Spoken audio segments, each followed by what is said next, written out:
네, 안녕하세요. 저희 청소년 외교 배움터 가정 교육 오리엔테이션을 시작하겠습니다. 네, 저희 청소년 외교 배움터 국민외교 아카데미 교육 과정 들으시는데 국민외교 아카데미 혹시 많이 들어보셨을까요?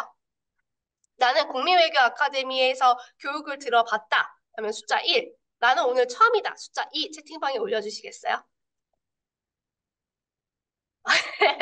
다들 처음이신 것 같아요. 그렇죠? 네, 오늘 첫 교육이니만큼 저희 국민외교 아카데미에 대해서 먼저 소개를 해드리고자 합니다. 국민외교 아카데미 소개에 대해서 지금 맡아서 진행을 해주실 국민외교원 김윤희 외무행정관님 모시고 국민외교 아카데미 소개를 들어보도록 하겠습니다.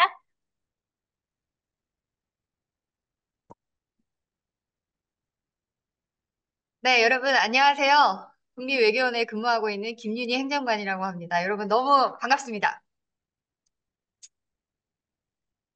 네. 오랜만에 비대면 강의를 하다 보니까 어디를 쳐다봐야 될지 사실 잘 모르겠는데, 아무튼 초반부터 제가 매우 좀 놀랐는데요. 이렇게 우리가 갈 길이 멀구나.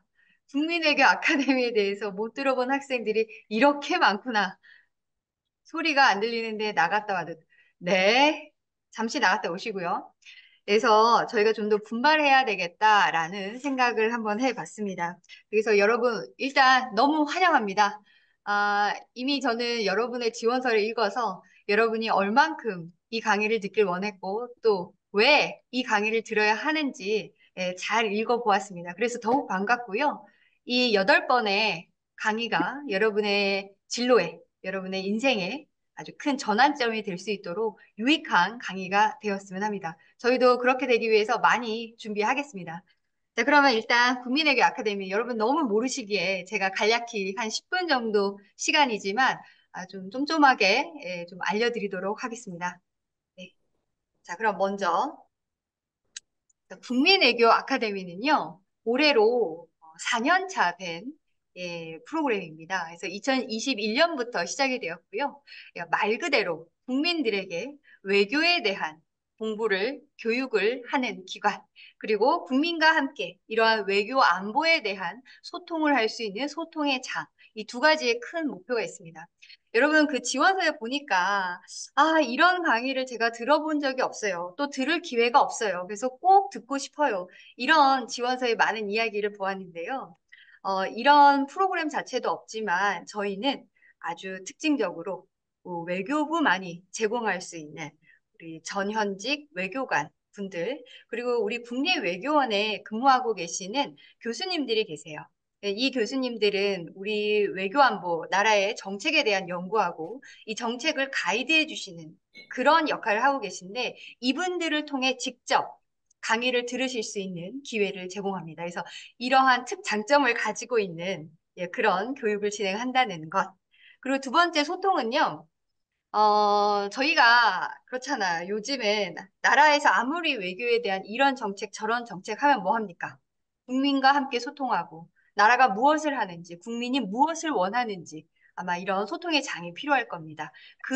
어떤 그 장소, 그 플랫폼을 마련하는 곳이 바로 국민외교 아카데미다. 이렇게 이해해 주시면 쉬울 것 같아요. 쉽죠? 네. 자, 그 다음에 이게 돌아가지 않습니다. 네, 됐네요. 자, 그래서 저희 국민회계 아카데미의 목표는 다음과 같이 세 가지로 간략하게 요약할 수 있을 것 같은데요. 우리가 교육을 하는 만큼 국민들의 어떤 외교적인 지식, 또 외교에 대한 이해, 이런 것들을 좀 강화하고 제고하고자 하는 역할을, 그런 것을 좀 기대하고 있고요. 그다음 두 번째는 열린 외교, 누구에게나, 우리나라 국민이라면 누구에게나 열려 있고 무료로 제공하는 그런 플랫폼입니다. 이를 통해서 공공 외교를 실현하려고 합니다. 그래서 여러분 이 강의를 들으시고 내 꿈이 외교관이 되고 싶어서 내 꿈이 국제기구나 국제관계 쪽의 업무를 하고 싶어서 일 수도 있겠으나 그런 진로를 설정하지 않아도 이 강의를 통해서 공부한 여러분들이 밖으로 나가서 우리나라가 말이야 지금 이렇대 이런 상황이래 이런 공공외교를 실천할 수 있는 공공외교 공공외교관이 되시길 저희가 좀 기대하고 있습니다. 자, 그다음 세 번째는요. 우리 외교에 대한 대내외적인 어떤 친근한 우리 한국에 대한 친근한 네트워킹을 할 수 있는 공공 외교랑 약간 일맥상통하는 부분이 있는데 그런 네트워킹을 강화하고자 하는 그런 목표를 가지고 있습니다. 자, 그래서 좀 더 구체적으로 저희 과정을 들여다보면요. 자, 첫 번째 말고 두 번째 먼저 보실까요? 두 번째 보시면 청소년 과정이 쓰여져 있잖아요. 그죠? 바로 여러분이 지금 임하고 있는 청소년 외교 배움터 이 과정입니다. 그래서 여름방학 4주간 월요일, 목요일 총 8차례 강의와 질의응답으로 진행되는 이 과정이 있고요. 그 외에도 옆에 보면 대학생 과정이라고 여러분 나중에 대학생 가시면 대학생이 되시면 또 이 과정에 관심을 가지실 것 같은데요. 여름방학 기간 2주 동안 저희가 지난주에 막 마쳤습니다. 그래서 외교안보 현안에 대한 강의를 듣고 오전에는 오후에는 정말 외교관이 되었을 때 내가 어떤 업무를 하게 되지? 이걸 실습해 볼 수 있는 기회를 갖게 됩니다. 이건 진짜 우리나라 어디에서도 여러분 체험하실 수 없는 수업인 것 같습니다. 그래서 이 외교관 업무 실습에는 실제 외교부에 계신 과장님이나 뭐 심의관님, 뭐 사무관님, 서기관님 이런 분들이 오셔서 본인들이 직접 하고 있는 업무를 여러분의 그 수강생에게 체험해 볼 수 있는 그런 기회를 제공하거든요. 그래서 저희 국민외교 아카데미 어떤 시그니처라고 할 수 있고 여러분이 외교관을 희망한다면 꼭 나중에 들어보시기 바랍니다.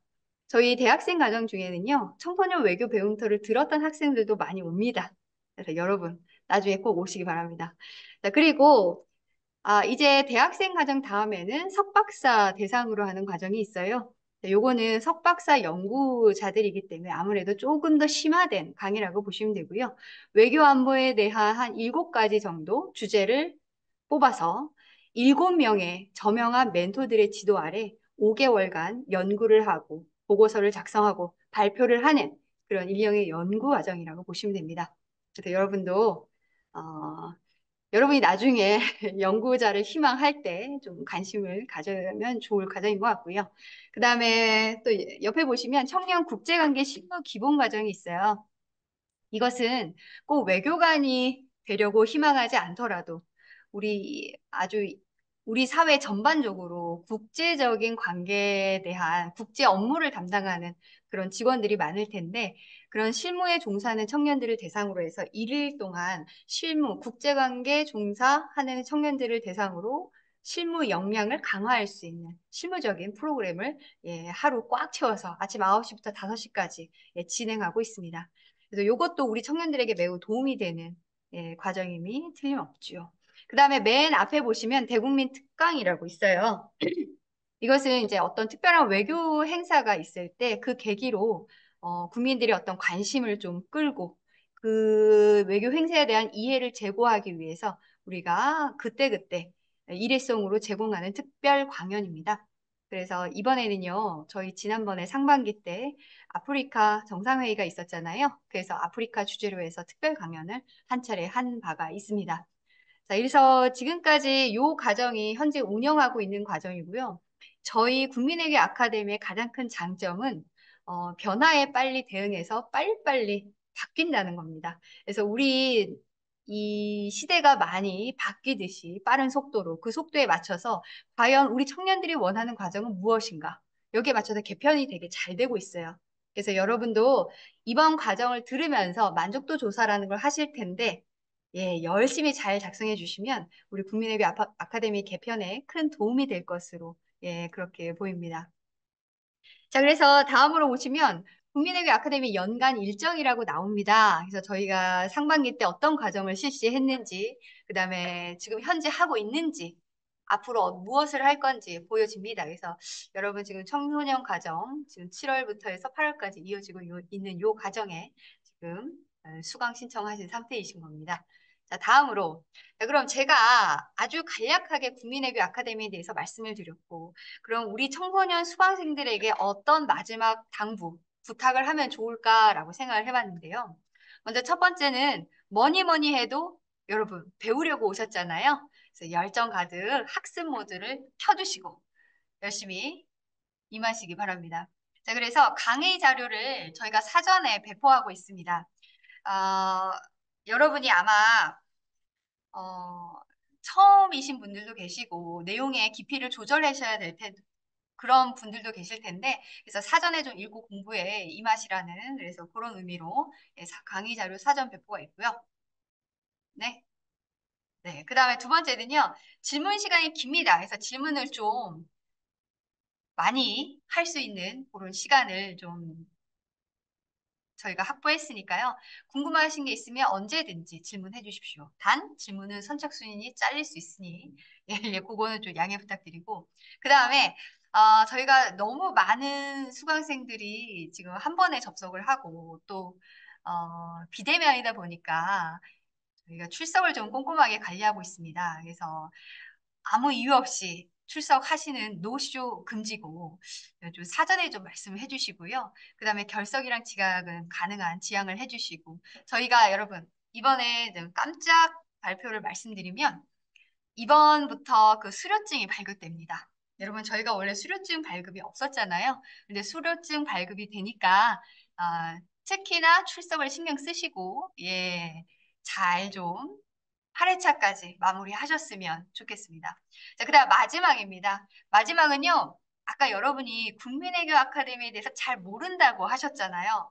네, 그래서 저희가 갈 길이 멀기에 여러분에게 부탁합니다. 그 국민외교 아카데미 알리기에 좀 동참 좀 부탁드리려고 하는데요. 여러분이 어떻게 그러면 도움을 주실 수 있느냐? 두 가지 방법이 있습니다. 저희 국민외교 아카데미에는 대학생 서포터즈가 있습니다. 그래서 여러분에게 그 인터뷰를 사전에 요청드릴 텐데 인터뷰에 좀 잘 응해 주시고 예, 그러면 이제 저희가 그걸 가지고 또 홍보를 할 수 있을 겁니다. 그래서 여러분이 서포터즈 인터뷰 응하면 상품권도 받을 수 있어요. 그러니까는 좀 고려해 보시고 그다음에 수강 후기를 저희가 곧 받을 텐데 예, 1회차부터 그 느낌과 여러분의 소감을 잘 담아 두셔서 소감을 수강 후기를 올려주시면 이것도 저희가 나중에 홍보에 요긴하게 써먹겠습니다. 자, 그래서 제가 여러분에게 드릴 수 있는 당부는 여기까지고 8회차까지 열심히 최선으로 공부 잘 하셔서 여러분의 진로에 큰 도움이 되길 바라겠습니다. 예, 여러분 감사합니다. 네, 여러분들 모니터 화면으로 박수 부탁드리겠습니다. 아, 네. 네, 잠깐 고정을 해놨었는데. 네. 네, 다음으로 이어서 제가 교육 안내를 조금 진행하도록 하겠습니다. 우선 저희 슬랙에 저희 국민외교 아카데미 리플렛을 올려드렸어요. 이 리플렛 통해서 이제 여러분들께서 청소년 외교 배움터 과정뿐만이 아니라 대학생 과정, 청년 과정 이렇게 많은 과정들에 대해서 미리 보실 수 있는 기회가 됐으면 좋겠습니다. 외교관과의 대화 시간을 가져보도록 하겠습니다. 저희 외교관과의 대화 시간을 어떻게 진행을 할 예정이냐면요. 먼저 저희 최철호 팀장님, 김민주 사무관님, 김선재 행정관님께서 각자 자기소개를 진행해 주실 예정이에요. 그래서 각자 자기소개를 진행을 해주신 이후에 그 이후에 Q&A 섹션까지 진행될 예정입니다. 네, 여러분들께서 잠시만 기다려 주십시오.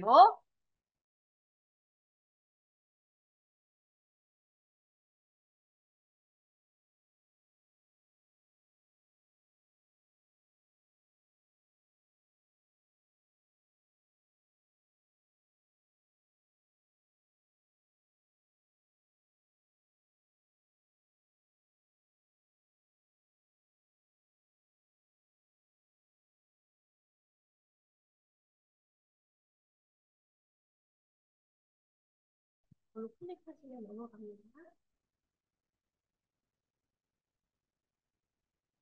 시작하면 되나요? 한 것 같은데. 안녕하세요. 혹시 잘 들리시나요? 만나 뵙게 되어 반갑습니다. 저는 외교부 여권과에서 근무하는 최철호 팀장이라고 합니다. 어, 네, 시작을 해야 되는데, 혹시 자료 좀 띄워주시면, 혹시 지금 7시 반인데 다들 식사는 하시고 지금 이 교육에 와 계신지 좀 궁금하네요. 다 같이 모였으면 식사도 같이 하면서 얘기 나누면 좋을 텐데, 좀 그게 아쉽다는 생각이 좀 들고요. 진행에 좀 미흡한 점 제가 대신 사과드립니다.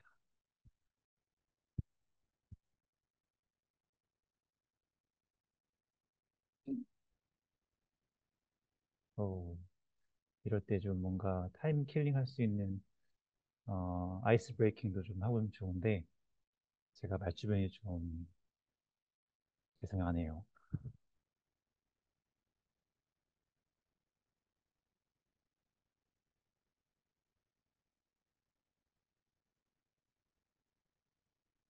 자료를 공유해 주셔야 제가 얘기를 하는데.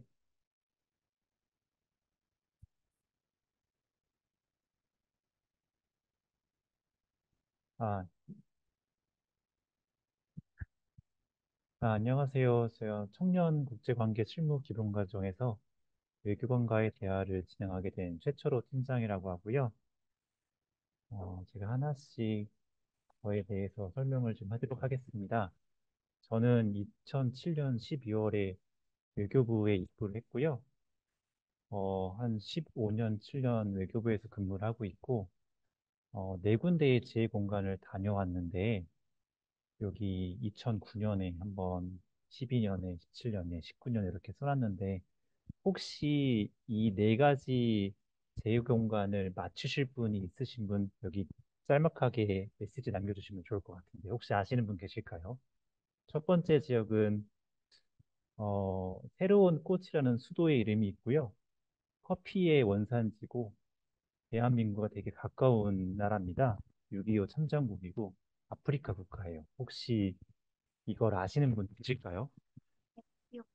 오, 놀라운데요. 이거 아시는 분 계시는구나.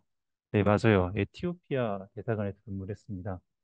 맞추신 분은 아마도 우리 진행해 주신 분들께서 소정의 선물을 드리지 않으실까 하는 생각을 하지만 그거는 잘 모르겠고 혹시 두 번째 지역 스타벅스, 아마존, 코스트코 본사 소재지는 어디일까요? 미국인데 도시 이름을 내주셔야 됩니다. 도시. 아, 네, 이주해 학생분 시애틀 맞아요. 세 번째는 서남아시아 국가인데요. 어, 오! 역시 청년 외교관 지망생이셔서 그런지 되게 잘하시네요. 방글라데시 맞습니다. 인도는 인구 밀도 1위 국가는 아닙니다. 아쉽게도. 또 마지막에 제가 2019년부터 22년간 근무한 지역인데요. 이국 중에 하나입니다. 신혼여행으로 많이 가는 곳인데 혹시 어딘지 아실까요? 아, 네, 맞았습니다. 하와이 맞는데요. 정확한 명칭은 호놀룰루 총영사관입니다. 이렇게 네 군데의 재공간을 다녀왔습니다. 다음 점 넘기도록 요 그래서 제가 에티오피아 대사관에서 근무했을 때는요, 가장 의미 있던 일이 뭐였냐면 혹시 청해부대라고 아실지 모르겠는데, 소말리아 해역에서 활동 중인 해적을 퇴치하기 위해서 우리나라 해군에서 파견된 부대인데요. 2009년에 이제 첫 초파를 했습니다. 그 당시에 이제 또 그 청해부대에서 가장 유명했던 사건이 뭐였냐면, 2011년 1월에 있었던 소말리아 해적에 피랍된 3호 주올리오를 구출하는 작전 혹시 아덴만 여면 작전이라고 아마 들어보셨을 것 같으세요. 어, 제가 마우스 안 되겠나? 혹시 이거 포인트 안 보이시죠? 여기 소말리아 아덴만 지역에 이제 해적들이 많이 충돌하는데 이 지역에서 이제 상선이나 이런 거를 보호하기 위해서 이제 우리 군함이 파견됐었습니다. 제가 여기 에티오피아에서 근무를 했는데 이 지부티라는 조그만 도시를 겸임하고 있거든요. 여기에 우리 해군 부대가 그 입항한 적이 있는데 그때 제가 파견을 나갔었고요. 어, 그냥 넘겨드릴게요. 그 당시 문무대왕이라는 해군 함정이 하게 됐고요. 이 지역이 아마 습도 90%, 100%의 화씨로 한 40도로 육박하는 되게 무더운 날씨였는데, 그때 우리 군함 입항했을 때 입항식도 제가 준비를 했었었고, 어떤 의미 있던 행사를 저희가 준비를 했었습니다. 다음 장 슬라이드 넘겨드리면 두 번째 근무했던 곳은 시애틀 총영사관인데요. 시애틀 총영사관에는 우리 시애틀이 관할하는 지역이 이제 워싱턴주, 오레곤주, 아이다호주 좀 그렇게 지금 관할하고 있는데 그 지역에 우리 재외국민들이 많이 거주도 하고 계시고요. 여행객도 많이 오고 계신데 안타깝게 이제 우리 국민이 탑승한 버스가 어, 그 추락 사고가 있었었고요. 그때 그분들을 구해드리기 위해서 출동했던 기억이 있고 또 이제 인근국에서 안 좋은 그 샌프란시스코에서 발생했었던 일인데 아시아나 여객기가 추락을 했었거든요. 그 당시에 이제 사고 수습을 위해서 파견 나갔던 적이 기억이 납니다. 방글라데시는 또 여기 부탄이라는 나라에 대해서 들어보신 분도 계실 것 같아요. 세계에서 행복 지수가 가장 높은 국가로 알려진 곳이 있는데 제가 근무할 당시에 이제 한국과 부탄 간의 외교 관계 수립한 지 30주년이 된 해였거든요. 그래서 그 해를 기념하기 위해서 문화 행사를 기획을 하게 됐는데요. 어, 그 나라에서 가장 큰 운동장에서 이제 수많은 관객들이 모여서 문화 공연을 했던 거를 준비했던 게 참 의미 있던 거로 기억이 나고 있습니다. 또,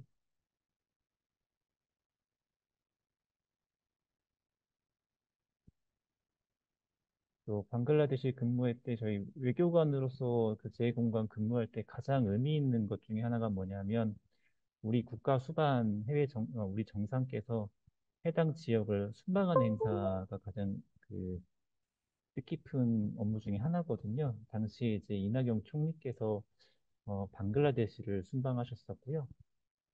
어, 순방이 끝나고 가장 또 재미있는 에피소드가 뭐였냐면 이낙연 총리 일행이 이제 방글라만 방문하는 게 아니고요. 이후에 중앙아시아에 있는 뭐 카자흐스탄, 우즈베키스탄, 투르크메니스탄이었나요? 그런 곳을 방문하셨었는데 방글라데시에서 한 2박 3일 체류하시고 다음 순방지에서 모든 수행원들이 배탈이 나가지고요. 방글라데시가 물이 워낙 안 좋다 보니까 오신 분들이 다 어려움을 겪으셨다는 얘기를 제가 들은 바가 있었습니다. 네 번째 근무지는 호놀룰루 총영사관인데요.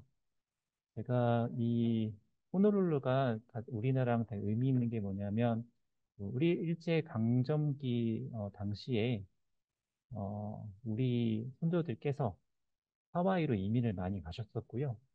그 이민 가신 분들께서 한 푼, 두 푼 모아서 독립 자금을 많이 인정에다가 이제 보내주셨었거든요. 그래서 이제 하와이에 많은 독립유공자 자손분들이 계십니다. 그래서 독립유공자분들 대상으로 이제 우리나라에서 훈장들을 많이 주고 있는데요. 여전히 훈장을 제정을 했지만 받지 못하신 후손들이 상당히 많았었습니다. 제가 근무하는 동안에 이제 문재인 대통령께서 하와이에 직접 오셨었고 또 현지에서 유공자에 대해서 훈장을 추수하는 이게 첫 번째 해외에서는 그런 거 행사를 제가 다 기획을 했고 준비를 했었는데요. 그게 가장 하와이 근무하는 동안에 가장 의미 있던 일이 아니었나 생각이 듭니다. 어, 작년에 있었던 일인데요. 제가 본부에 이제 영사안전국에서 근무를 했었는데, 우리 국민이 해외에서 이제 다양한 각종 사고를 겪음하게 되시고요. 그런 안 좋은 일을 겪으셨을 때 외교부에서 많은 도움을 제공하고 있고요. 지금 있던 그 프라미스 작전이라고 하는 것은 수단에서 이제 군부 간의 총격 사건이 있어서 우리 국민이 한 15일가량 이제 갇혀 계셨던 일들이 있습니다. 폭탄이 날아다니고 또 우리 공관원들도 많이 위험했던 상황이었었고요. 약 15일 정도 밤새 가면서 이제 이분들을 어떻게 구출할까 많은 고심 끝에 했었던 일이 있는데 다음 장 설명을 드리면 이거는 좀 비밀인데 저희가 이제 그분들을 구출하기 위해서 왼쪽 상단에는 저희 그 당시 차관님과 이제 관계부처 분들과 그 거의 밤샘 토의를 했던 장면 중에 하나고요. 오른쪽에 있는 큰 그림은 그분들을 구출하기 위해서 우리 군 인력하고 우리 외교부 직원들이 현장에 파견됐던 사진들입니다. 그리고 좌하단에 있는 버스는 이 버스를 통해 가지고 어, 보면은 마우스 포인터 여기가 이제 수단의 수도인 카투름이고요. 요 파란색 선을 따라서 이게 한 1000km거든요. 1000km를 이 버스를 타고서 한 1박 2일 정도 걸렸을 거예요. 여기 있는 포트산까지 이동하는 작전이었었습니다. 다행히 우리 국민이 아무도 안 다치고 그분들을 구출하게 되어서 되게 기쁘게 생각했었습니다. 제가 외교관으로서 한 15년, 17년가량 근무를 했는데, 외교관이 갖추면 가장 좋은 그런 역량이 무엇일까 좀 고민해 봤는데, 사실 제가 못하는 부분들이에요. 그러다 보니까 우리 그 외교관이 되고 싶은 청소년분들께서, 우리 고등학생분들께서 이런 거에 좀 미리 관심을 가지시면 좋지 않을까라고 생각해서 제가 몇 개 쓴 건데, 호기심이 많았으면 좋겠습니다. 왜냐하면 외교관은 다양한 곳에서 성장한 사람들을 만나게 됩니다. 말도 다르고 문화도 다르고 네, 그런 분들을 그, 죄송합니다. 그러니까 외교관이 되면 정말 평생에 안 갈 곳들을 많이 가게 되거든요. 또 많은 새로운 것을 경험하게 되고 그러다 보면 사람이 뭔가 새로운 것을 끊임없이 좀 탐구하고 익히고 싶어하는 마음뿐만 아니라 본인만의 의지가 좀 강해야 됩니다. 그렇지 않으면 외교관으로 지내기 좀 쉽지는 않은 것 같아요. 그래서 저는 우리 외교관을 지망하는 학생 여러분들께서 호기심을 좀 많이 가지셨으면 좋겠다는 마음이 있고요. 두 번째로 친화력인데요. 저희 정말 다양한 사람 만납니다. 뭐 잘생긴 사람, 못생긴 사람, 영어하는 사람, 불어하는 사람, 어, 개도국 가면 정말 상상하지 못하는 환경에서 커온 사람들, 혹은 선진국에 있으면 뭐 다양한 예절 문화를 키운 분들, 그러니까 다양한 종류의 분들을 만나게 되고요. 그 사람들과 가장 쉽게 친해지는 능력이 좀 필요합니다. 저희 역할은 국익을 대표해서 그 나라 사람을 만나서 우리나라의 이익을 극대화시키는 게 우리의 의무거든요. 임무고. 그러려면 그쪽 상대방하고 친해져야 되거든요. 그렇기 때문에 미리미리 누구든지 어떤 사람이라도 내 편으로 만들 수 있는 능력이 있다면 아마 외교관으로서 적임자가 아닐까 생각이 되고요. 세 번째인데 의사 표현력으로 제가 쓰긴 했는데 외교관이 되면 맨날 영어 쓰고 외국 사람 만날 거 생각하시면 좀 오산이고요. 저희는 이제 보고서를 써야 되고 많은 글을 읽어야 됩니다. 또 그렇게 본인이 학습한 내용을 간결하고 명확하게 상대방한테 전달하는 능력이 좀 필요하거든요. 우왕좌왕 여러 가지 얘기를 전하면은 상대방이 이게 무슨 소리야라고 이해도 안 되고, 그러니까는 글로써 말로써 자기가 전달하고 하려는 내용을 간결하고 명확하게 전달하는 능력이 저는 필수적이라고 생각이 되고요. 그렇기 위해서는 독서가 정말 많이 필요합니다. 청소년 여러분들 독서 많이 하셔야 됩니다. 유튜브 보실 게 아니라. 제가 짤막하게 이제 저희 제 소개를 끝내기 전에 퀴즈를 몇 가지 준비를 했어요.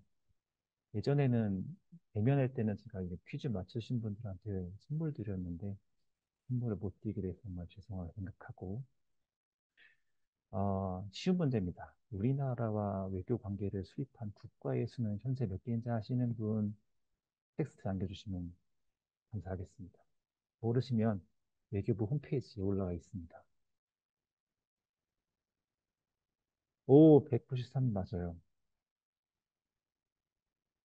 역시 수준이 되게 높네요, 여기 분들은. 두 번째 질문입니다. 혹시 해외에 설치된 제 공간의 수가 몇 개인지 아시는 분 계실까요? 이건 좀 어렵지만 이것도 역시나 홈페이지에 다 올라와 있습니다. 171개는 아니고,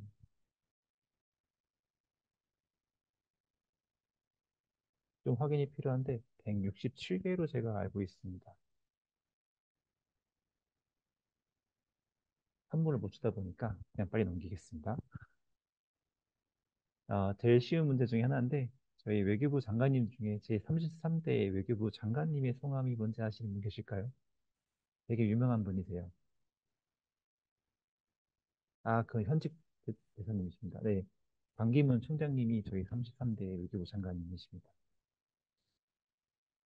다른 우리 옆에 동료분이 계시기 때문에 저는 이만큼 하도록 하겠습니다. 이따 다시 Q&A 때 뵙도록 하겠습니다.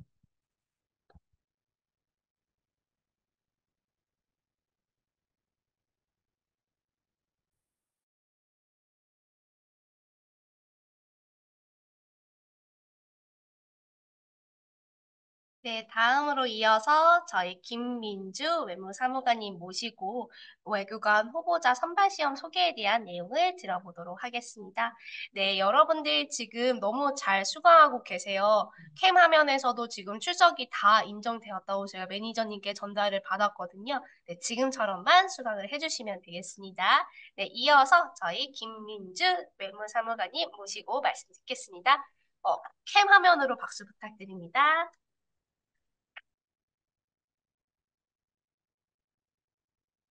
네, 여러분 안녕하세요. 잘 들리시나요? 네, 저는 지금 외교부 국제경제국 지역경제기획과에서 근무하고 있는 김민주 외무사무관이라고 합니다. 저는 23년도 외교관 후보자 선발 시험에 합격을 해서 23년도 작년 1년 동안 교육을 받고 23년 12월에 외교부에 입부를 한 말 그대로 새내기 외무사무관이에요.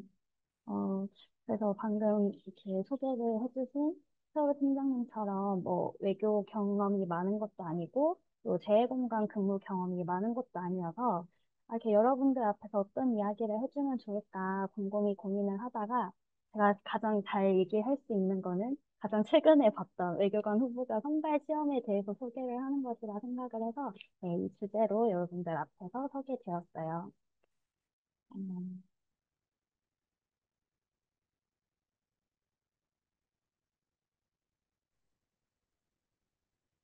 넘어갔나요? 네. 네. 여러분, 외교관 후보자 선발 시험 혹시 들어보셨나요? 근데 아마 대부분 여러분들한테는 아직 외무고시라는 말이 더 익숙할 것 같아요. 네, 외교관 후보자 선발 시험은 5급 외교통상직 공무원을 선발하는 시험으로 우리가 흔히 말하는 외무고시예요. 그래서 이 외무고시라는 시험이 2013년도부터 외교관 후보자 선발 시험으로 대체가 되면서 2013년부터 외교관 후보자 선발 시험이 진행이 됐고 그 당시에는 일반 외교와 지역 외교라고 해서 네, 일반적인 뭐 외교관 후보자를 뽑는 일반 외교 영역과 몇몇 지역에 특화된 외교관 후보자를 뽑는 지역 외교 전형이 따로 있었는데 2021년부터는 일반 외교 단일 분야로만 선발을 진행하고 있습니다. 이 명칭에서도 알다시피 이 시험에 합격을 했다고 해서 곧바로 외교관이 되는 건 아니에요. 말 그대로 외교관 후보자를 선발하는 시험이기 때문에 이 시험에 합격을 하면 여러분들은 외교관 후보자로서 국립외교원에서 1년간 교육 과정을 거치게 됩니다. 그때는 이제 신분이 외교관 후보자인 거죠. 그래서 외교관 후보자로서 2년간 교육 과정을 거친 후에 여러 시험도 보고 여러 실습 과정이나 경험도 많이 거치게 된 후 외교부에 입부를 하고 그때부터는 외무사무관으로서 근무를 하게 되는 거예요. 우리 외교관 후보자 선발 시험 일정 등은 5급 공개 경쟁 채용 시험과 함께 진행이 됩니다. 같은 날에 시험이 진행이 돼요. 5급 공개 경쟁 채용 시험 이름도 길고 참 말도 어려운데 이게 뭔지 여러분들 아시나요? 네, 이제 외교관 후보자 선발 시험의 전신이 외무고시라면 이 5급 공채는 결국 우리가 또 흔히 말하는 행정고시, 행시예요. 그래서 행정고시와 외교관 후보자 선발 시험, 외시는 뽑는 영역이 다르다고 생각을 하시면 돼요. 하지만 시험 진행이 같은 일정으로 진행이 되고 같은 과정으로 진행이 되기 때문에 그 해에 합격한 5급 공채 합격생들과 외교관 후보자 합격생들은 합동 교육을 받는 기관이 존재를 해요. 제가 나중에 또 말씀을 드리겠지만, 여기 계신 다른 동료분들도 아시겠지만, 저희 외교부에서 근무를 하다 보면 타 부처와 협업을 할 일이 굉장히 많아요. 그런데 이렇게 5급 공채 동기들과 합동 교육 기간을 가지면서 좀 동기들도 많이 알게 되고 인맥을 쌓아두면은 추후에 각 부처에서 근무를 할 때 서로 협업을 할 때 굉장히 이제 협조가 잘 되고 좋은 거죠. 네, 그래서 약 2주 정도 합동 교육 기간을 이제 거친 후에 거치게 됩니다. 네, 그러면 이제 외교관 후보자 선발이 어떻게 진행되는지를 말씀드릴게요. 여러분, 사이버 국가고시센터라고 하는 홈페이지가 있어요. 여기에 들어가 보시면 이 뭐 자격 요건이라든지 시험 절차가 다 상세하게 안내가 되어 있기 때문에 나중에 더 궁금하시면 그 홈페이지도 좀 참고를 해보시면 좋을 것 같아요. 네, 외교관 후보자 선발 시험은 먼저 시험을 치기 위한 요건이 있어요.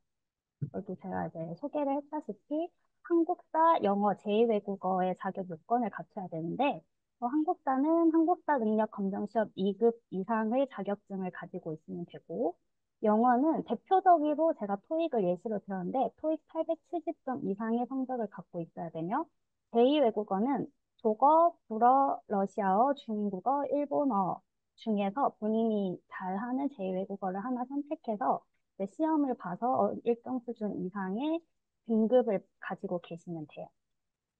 이게 이제 아까 제가 말씀드린 사이버 국가고시센터라고 하는 홈페이지에 나와 있는 자료고요. 이렇게 영어 능력 시험으로는 어떤 점수 이상이 돼야 된다. 또 제2외국어 시험 같은 경우는 뭐 어떤 시험이 어떤 점수 이상이 돼야 된다. 이렇게 어느 정도 역량을 갖춘 후에 시험을 볼 수가 있어요. 그러면 이렇게 자격 요건을 갖추면 제일 먼저 보게 될 시험이 1차 시험이 저희가 흔히 피셋이라고 말하는 공직 적격성 평가 시험이에요. 이 피셋 시험은 헌법, 언어 논리, 자료 해석, 상황 판단의 네 과목으로 이제 시험을 치르게 되는데 사실 헌법은 25문제를 패스 올 페일, 즉 60점 이상만 넘으면 되는 시험이고 진짜 핵심은 이 언어 논리, 자료 해석, 상황 판단의 세 과목을 90분 동안 40문제를 푸는 객관식 시험으로 진행이 돼요. 어, 네, 이렇게 보시면 제가 왼쪽에 보이는 화면이 올해 치러진 헌법 시험입니다. 네, 여러분 굉장히 글자가 많고 검은 것은 글자요, 흰 것은 종이요 이렇게밖에 생각이 안 드시죠? 이제 헌법 시험은 제가 좀 설명을 드리면 주로 판례나 조문이 나오고 이 중에서 이제 60점 이상의 점수를 획득하면 되는 객관식 시험이고요. 오른쪽에 보이는 자료는 올해 치러진 언어논리 영역 시험이에요. 언어논리 영역 시험은 주로 뭐 다음 글에서 알 수 있는 것은 과 같이 독해 문제가 나오기도 하고 혹은 뭐 A가 참일 경우 B가 참일 때 C는 거짓인가 참인가와 같은 논리 명제 시험이 나오기도 합니다. 여기 이제 다음으로 왼쪽에 보이는 시험은 자료 해석 시험인데요. 숫자도 굉장히 많고 표도 많고 굉장히 머리가 아프죠. 그러니까 자료 해석 시험은 주로 표나 그래프를 해석하는 문제가 나오고요. 물론 계산기는 지참하실 수 없습니다. 모두 다 손으로 머리로 직접 푸셔야 되고요. 뭐, 구체적으로 작은 숫자까지도 계산을 하는 경우가 있지만, 크게 어림산으로 계산을 하는 문제가 대부분이고, 또 직접적으로 문제를 계산하는 것뿐만 아니라, 증가 추세이다. 또는 어떤 것은 감소 추세이다. 몇 년도부터 증가하고 있다와 같이 추세를 읽는 문제도 나오기도 합니다. 또 오른쪽 시험은 이제 올해 치러진 상황 판단 시험인데요. 여러분 상황 판단이라고 했을 때 어떤 시험인지 딱 감이 오시나요? 어떤 시험일 것 같으세요?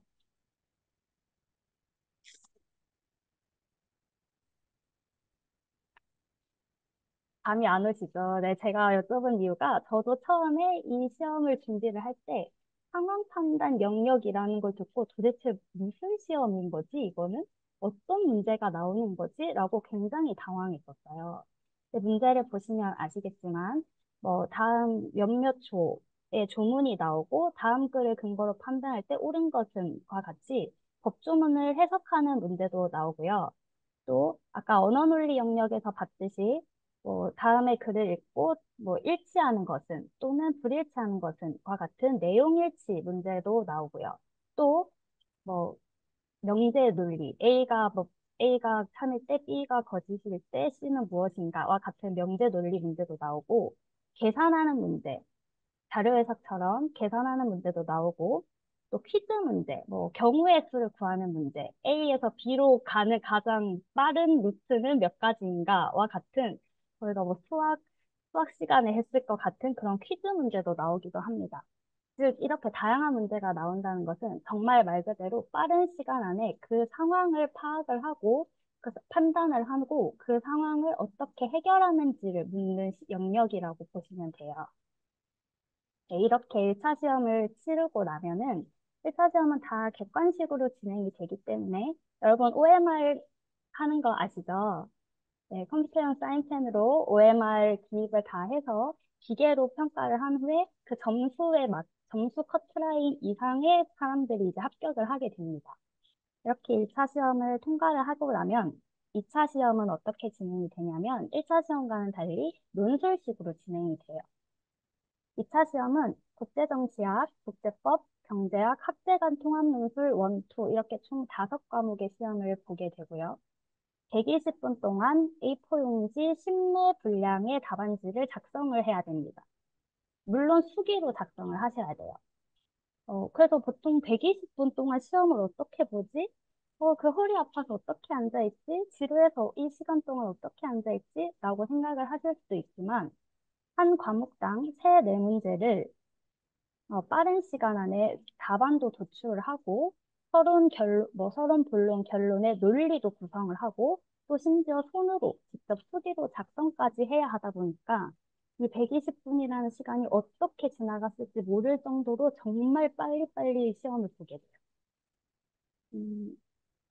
네, 여기 왼쪽에 보이는 이 사진이 2차 시험에 들어갔을 때 여러분들이 보게 될 답안지고요.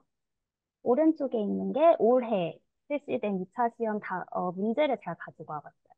그러니까 뭐 국제정치학 시험 같은 경우는 뭐 어떤 국제정치 이론을 제시를 하고 이 이론에 대해서 논하라 또는 평가하라와 같은 문제가 나오기도 하고요. 국제정치학이지만 국제정치 경제, 외교사 부분이 포함이 되어서 출제가 됩니다. 네, 그리고 국제법은 뭐 국제법은 예를 들면 국제법 판례가 나와요. 예를 들어서 A 국가와 B 국가가 어떤 분쟁 상황을 겪게 됐는데 A 국가가 이렇게 주장할 때 B 국가가 항변할 수 있는 근거는 과 같은 국제법 판례 문제가 주로 나오고요.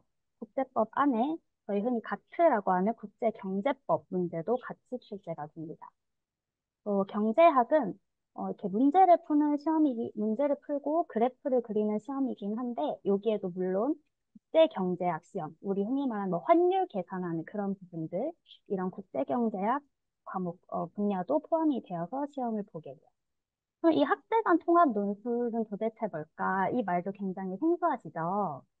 네, 학제간 통합 논술이라는 것은 결국 국제정치학, 국제법, 경제학, 뭐 국제정치경제, 국제경제법, 국제경제학 모든 과목을 다 아우르는 시험이라고 보시면 돼요. 그래서 한 2장짜리 정도의 제시문을 제공을 한 후에 뭐 다음에 제시문을 바탕으로 뭐 어떤 물음에 대해서 답하시오라고 하면서 이 모든 과목들을 통찰해서 간 학문적으로 답을 할 수 있는 문제를 제시를 합니다. 네, 그래서 이 학제간 통합 논술 영역이 굉장히 어렵고 여기에서 좀 많은 수험생들이 어려움을 겪고 있는 분야예요.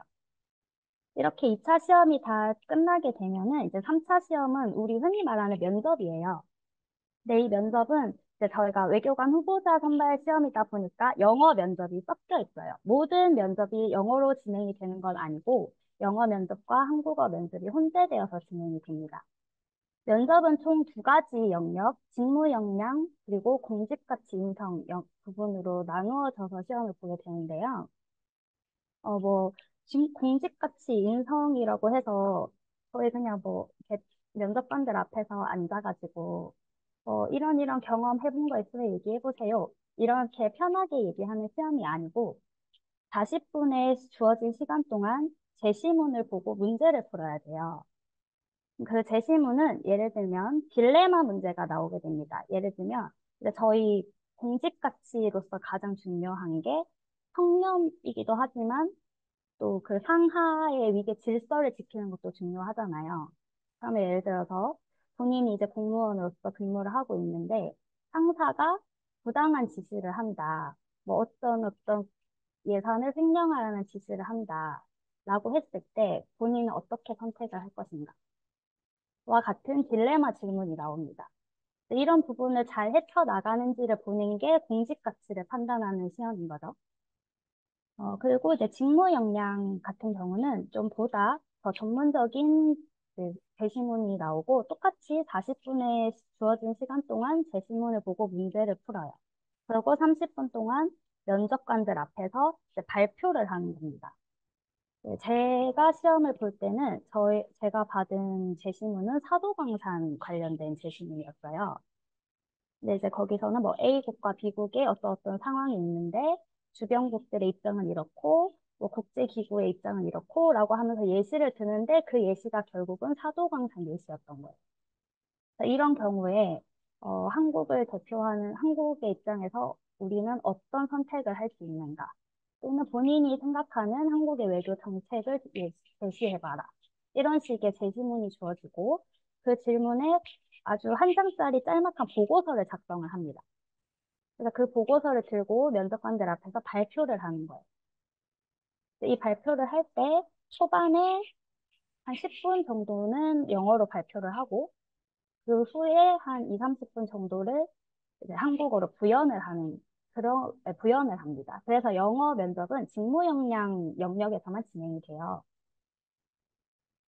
이게 원래는 직무 역량이라고 하는 게 방금처럼 제시문을 풀고 면접관들 앞에서 발표를 하는 PT 형식으로 진행이 되지 않고 면접을 보는 사람들끼리 집단 심화 토론을 하는 식으로 진행이 됐었어요. 그런데 이게 참 다행인지 뭔지 모르겠지만 코로나 이후로 집단 심화 토론 시험이 없어지면서 지금 어느 정도 코로나 시국이 완화된 이후에도 여전히 개인 PT식으로 진행을 하고 있습니다.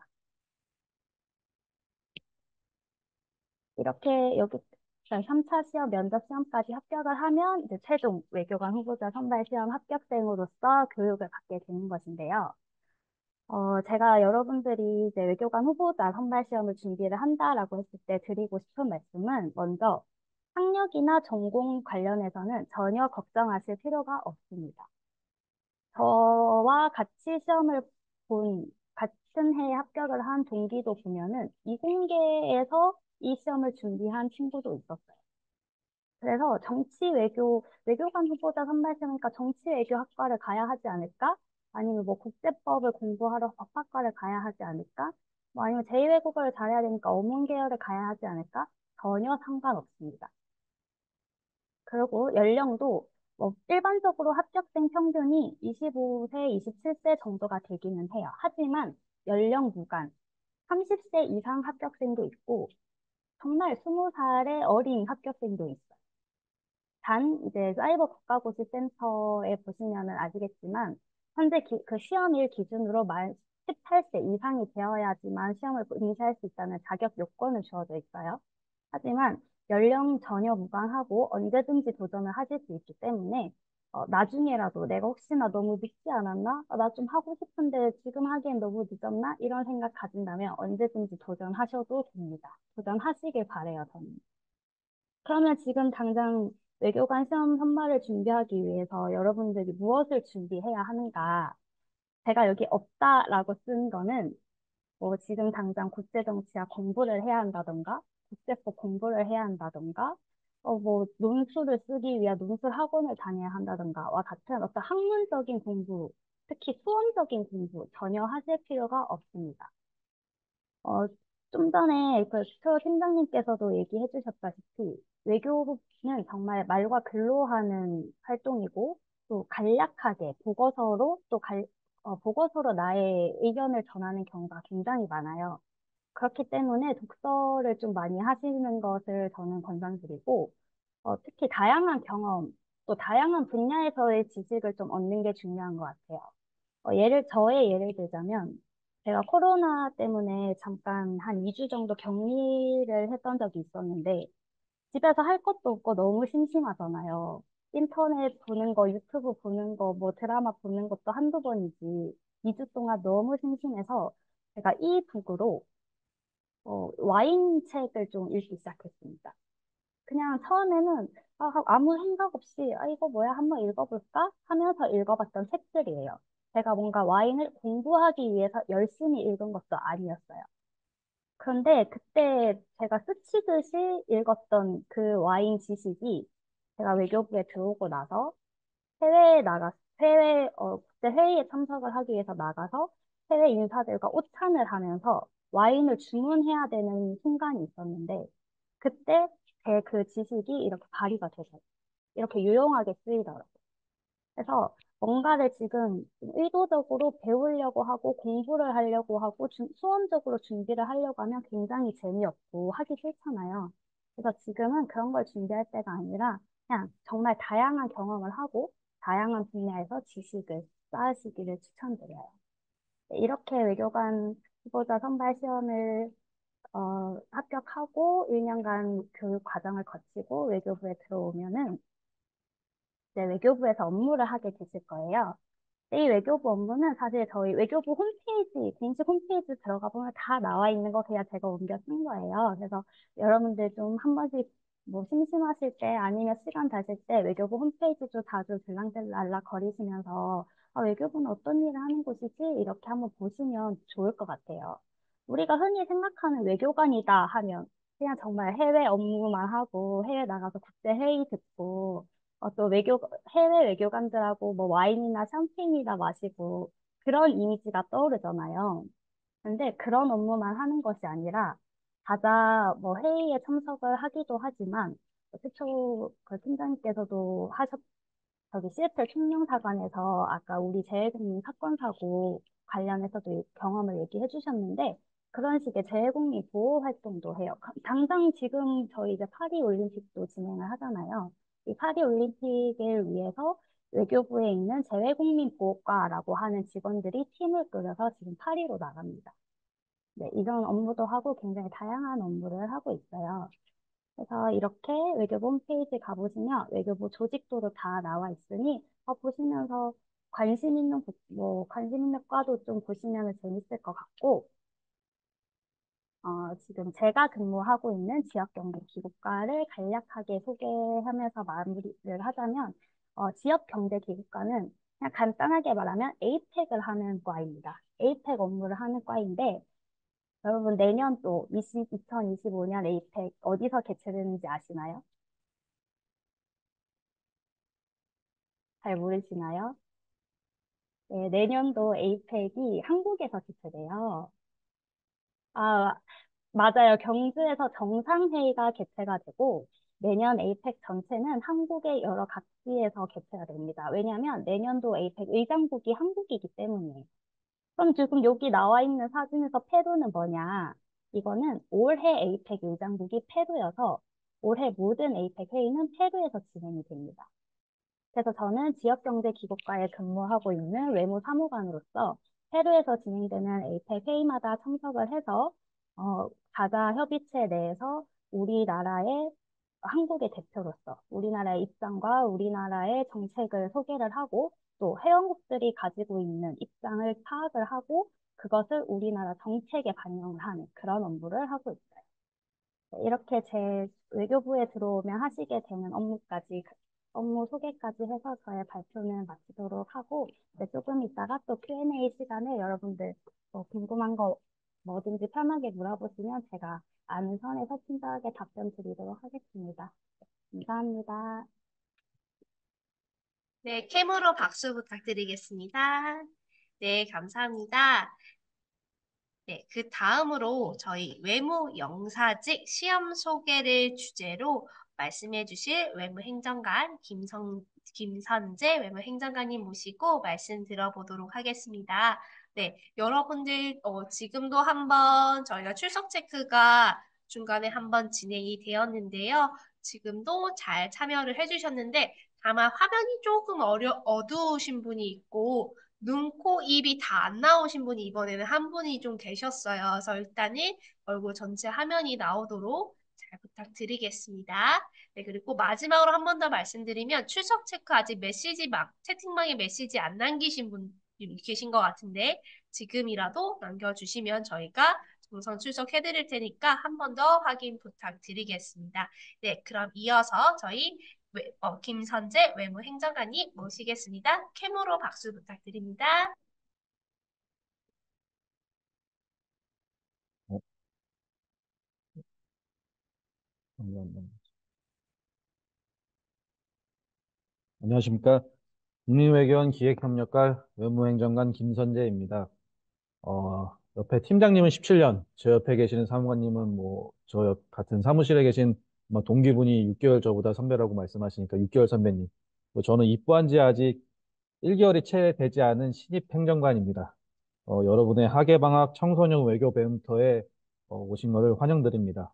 이상하게도 여러분의 앞으로 공부하게 될 이 긴 이름을 제가 알고 있는 게 신기하지 않으신가요? 네, 제가 맞습니다. 저기 앞에 여러분들이 소개를 받았던 김윤희 행정관님과 함께 앞으로 여러분의 공부를 함께할 담당자가 바로 저입니다.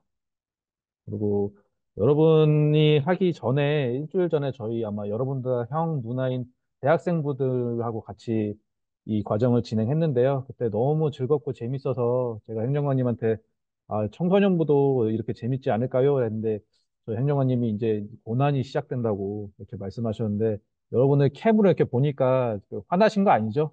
이게 표정들을 보면은 여러분들 한창 지금 재밌게 하고 계시는데 너무 이렇게 무표정한 표정이어서 잘하고 있나 안 했나 좀 걱정되기도 하고 제가 사춘기 때 생각해 보면은 그런 표정을 짓는 것도 당연한 것 같기도 하고 해서 앞으로 좀 재밌게 앞으로 Q&A 팀장님하고 사무관님 거 받아야 되니까 제 건 짧게 넘어가도록 하겠습니다.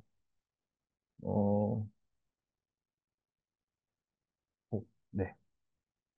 저희 순서는 7급 외무영사직이라는 타이틀, 그 다음에 시험 절차 및 교육 과정, 그리고 우리 외무영사를 희망한다면 어떤 과정을 준비하셔야 되는지 한번 알려드리려고 합니다. 가장 궁금하실 점은 7급 외무영사직이라는 이름일 겁니다. 이게 외교관 후보자도 아니고 무슨 팀장도 아니고 외무영사직 하면은 이게 과연 외교관인가가 여러분들이 가장 궁금하실 것 같아요. 구글 같은 데 보면은 7급 외무영사직도 외교관일까요? 라는 질문이 올라오는데 저도 궁금해서 한번 찾아봤습니다.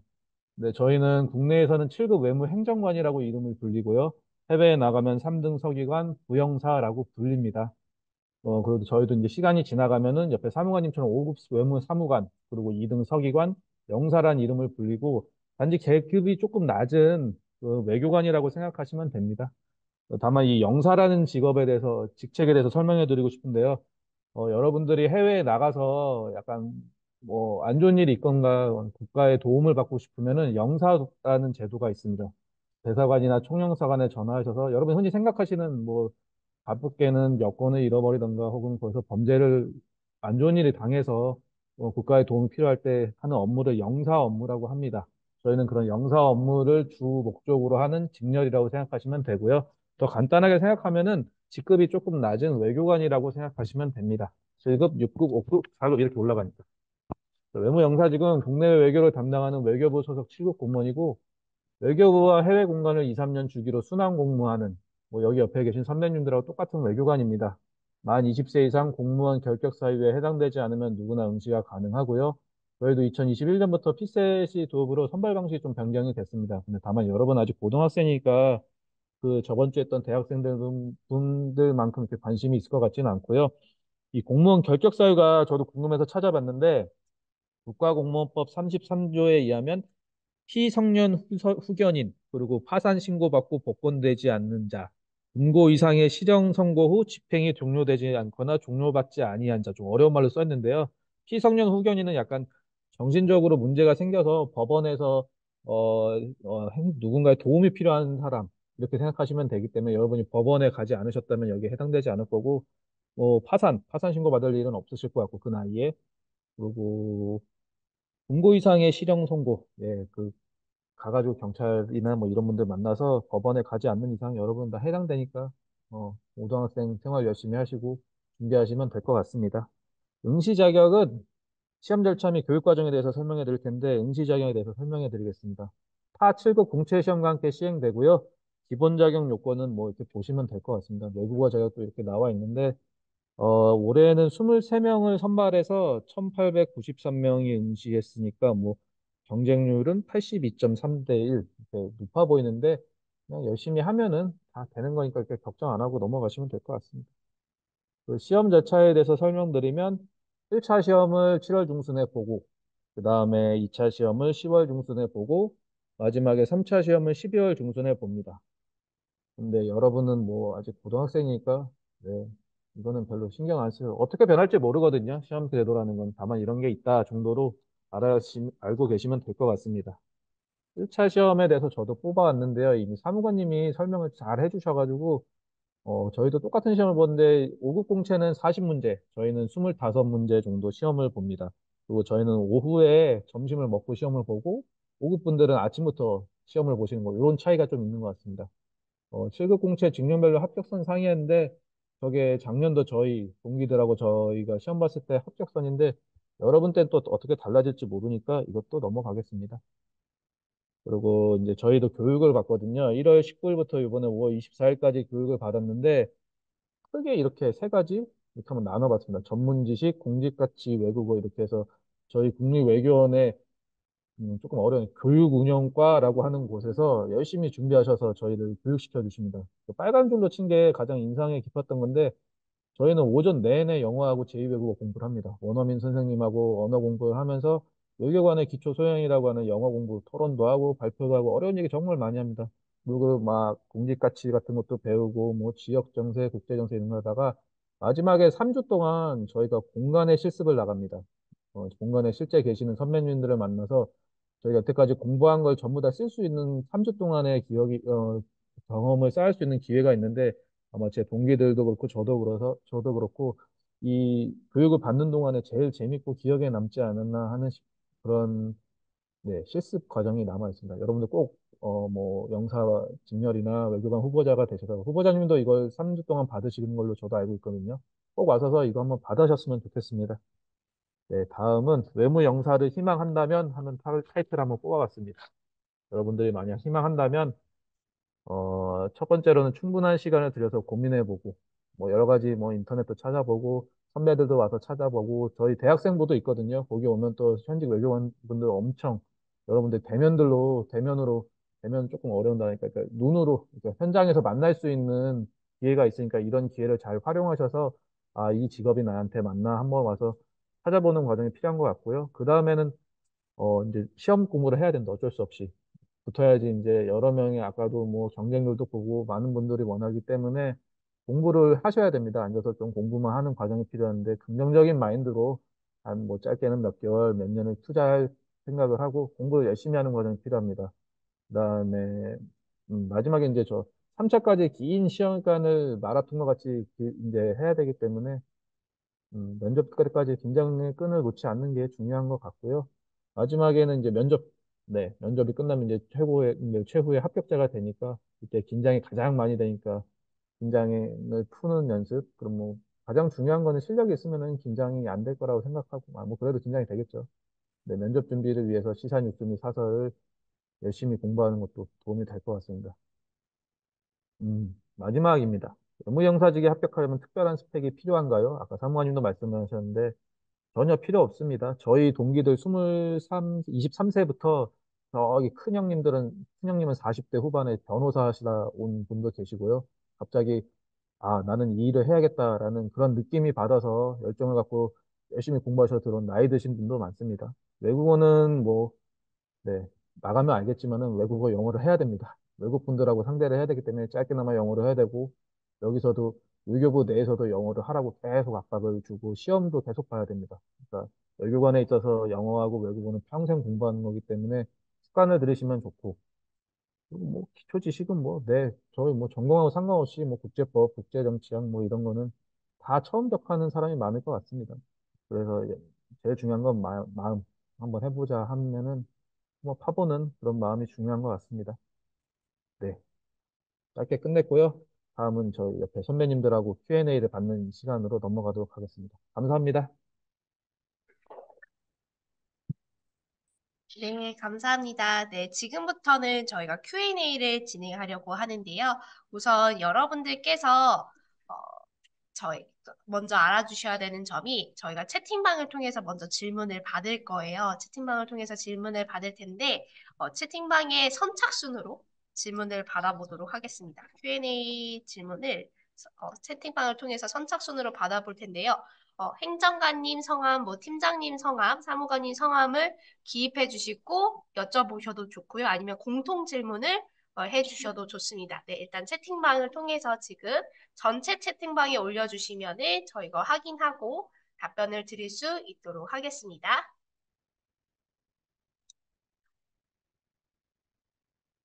네, 채팅방에 질문을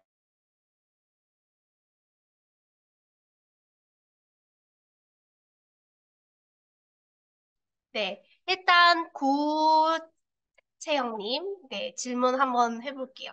질문 한번 선착순으로 들어왔으니까 먼저 확인해 보겠습니다. 네, 구채영님 어떤 마음가짐으로 외교관이 되셨는지 궁금해요. 공통 질문으로 드리겠습니다. 먼저 팀장님께서 말씀 부탁드릴게요. 어떤 마음가짐이라고, 예, 의미심장한 말씀을 주셨는데요. 어, 저는 사실 어렸을 때 소시적에, 한 곳에 안주해서 뭔가 도태되고 나태해지는 게 싫어가지고 외교관이 되면 세계 곳곳을 다닐 수 있지 않을까라는 약간 어린 마음에 외교관이 되려고 노력을 했던 것 같고요. 지금 17년 정도 지난 제 생각으로서는 제가 해외 이사만 8번을 했어요. 그 국내 이사도 힘든데 해외 이사라는 게 생각보다 어렵습니다. 이사하다 보면 박스를 쌓아놨는데 풀지도 않은 박스가 여전히 집에 있고요. 어, 가서 한 6개월 정도 적응했다가 1년 지나면 좀 지리도 익히고, 동서남북 익힌다고 하거든요, 저희는. 이제, 그러다 보면, 이제 떠나야 되네? 하다 보면 또 다른 데 가서 또 2, 3년 살고, 이런 삶이 저희는 노마드라고 하는데, 유목민 생활이, 지나가 보니까 장점도 많지만, 각오를 상당히 하셔야 된다는 말씀을 좀 미리 드리고 싶습니다. 전 이것으로 답변을 마치겠습니다. 네, 감사합니다. 그다음에 사무관님 부탁드리겠습니다.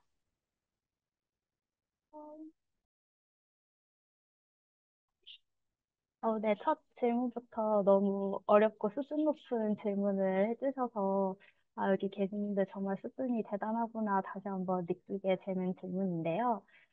사실 저는 외교부에 들어오고 나서 뭐 과장님, 국장님 이렇게 상사를 만나서 식사를 할 때마다 왜 외교관이 됐어? 라는 질문에 아직도 확실하게 대답을 못하고 있어요. 그냥 제가 단지 이 시험에 일 준비하게 된 계기는 막연하게 국제기구에서 한번 근무를 해보고 싶다. 국제기구에서라는 업무를 좀 해보고 싶다라는 생각을 가지고 있던 와중에 그냥 우연한 계기로 교수님 한 분과 상담을 하게 됐는데 그 상담에서 이제 교수님께서 말씀하시기를 국제기구와 국익을 위해 일하는 업무는 다르다. 너가 정말 국제적인 일에 관심이 많고 좀 해외에서의 업무를 하고 싶다면은 그런 일을 하면서도 국익을 위해서 봉사할 수 있는 직업인 외교관이라는 직업을 한번 고려해봐라 라는 말씀을 해주셨어요. 그 말이 저한테 되게 기감이 돼서 그때부터 시험을 준비해서 네, 이렇게 외교관 생활을 하고 있는 거예요.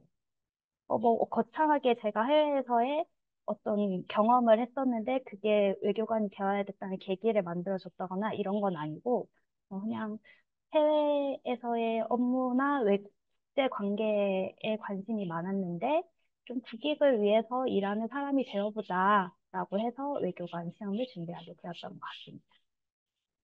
네, 감사합니다. 그다음에 행정관님 부탁드리겠습니다. 음, 저는 조금 이야기가 긴데요.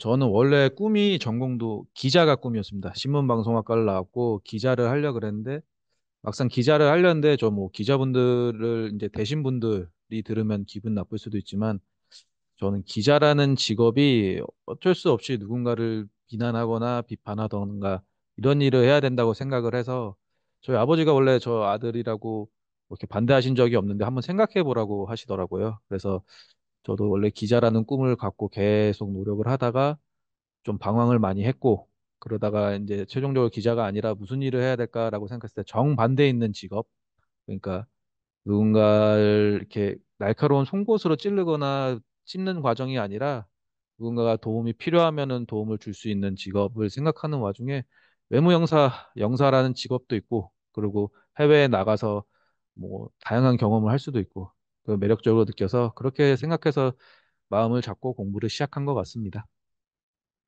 네. 네, 감사합니다. 그 다음으로 권보미 님이 두 번째로 질문을 주셨는데 혹시 마이크 가능하세요? 아, 네, 네, 가능하신 것 같습니다. 직접 질문 드려보겠습니다. 근데 제가 질문했던 게 앞에서 질문하셨던 내용이랑 똑같아가지고 크게 다르지 않을 것 같기는 한데, 그래도 그냥 질문을 할까요?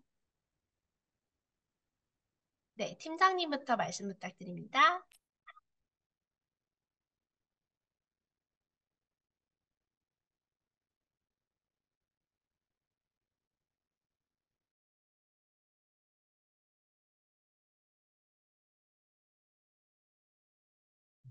아, 우선 질문 주신 거 앞서 구채영 학생께서 질문한 내용과 대동소이해 보여요. 아마 비슷한 답변이 됐을 거라 생각이 돼서 이거는 좀 넘어가면 어떨까 싶은 생각입니다. 네, 감사합니다. 사무관님 말씀 부탁드립니다.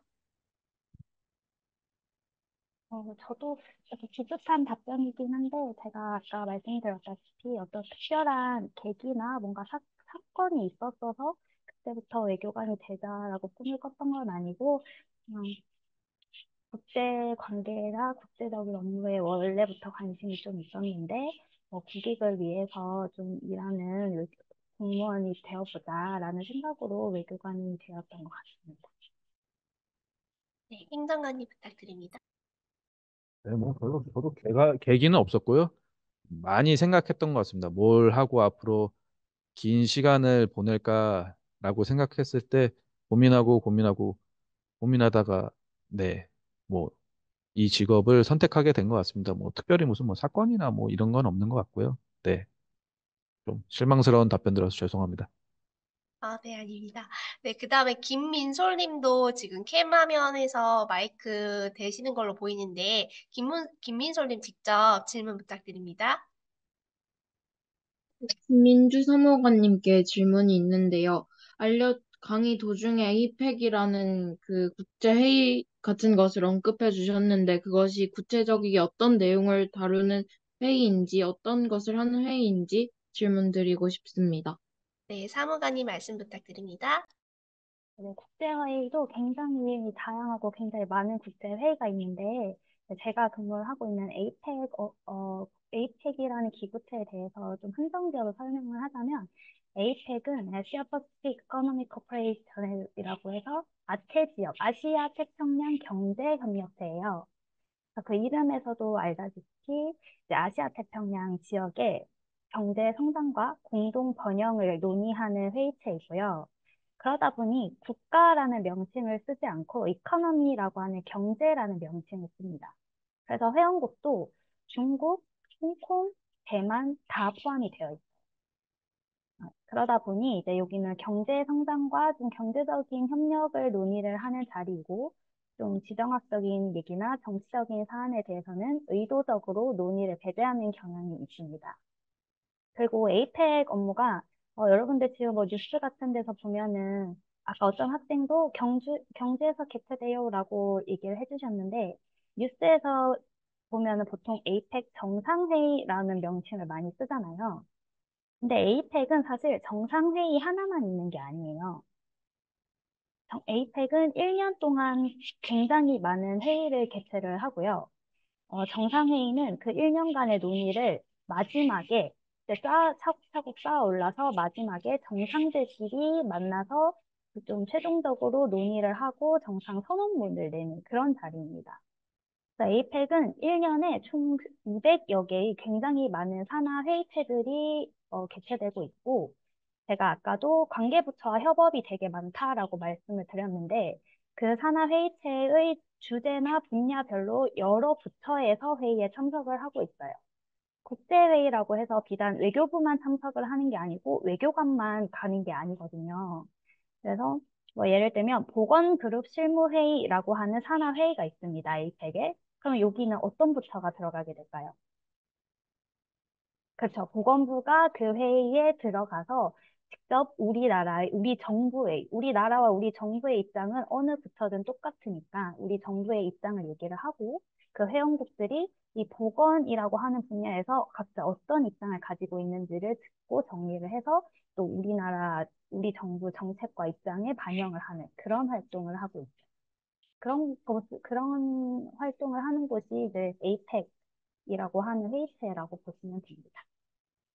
네, 사무관님 감사드립니다. 그 다음 선착시 질문으로 장윤주 님이 시험 준비 기간 질문 주셨는데, 뒤에 박예원님 질문이랑 조금 중복이 되는 것 같아서 제가 박예원님 순서에서 같이 답변 드리는 걸로 하겠습니다. 네, 그 다음에 신보영님, 네, 마이크 켜고 직접 질문 부탁드리겠습니다. 제2외국어가 조금 중요해 보였는데, 가장 많이 선택하는 언어랑 가장 적게 선택하는 언어가 있다면 어떤 건지. 혹시 어느 분께 질문을 해주실까요?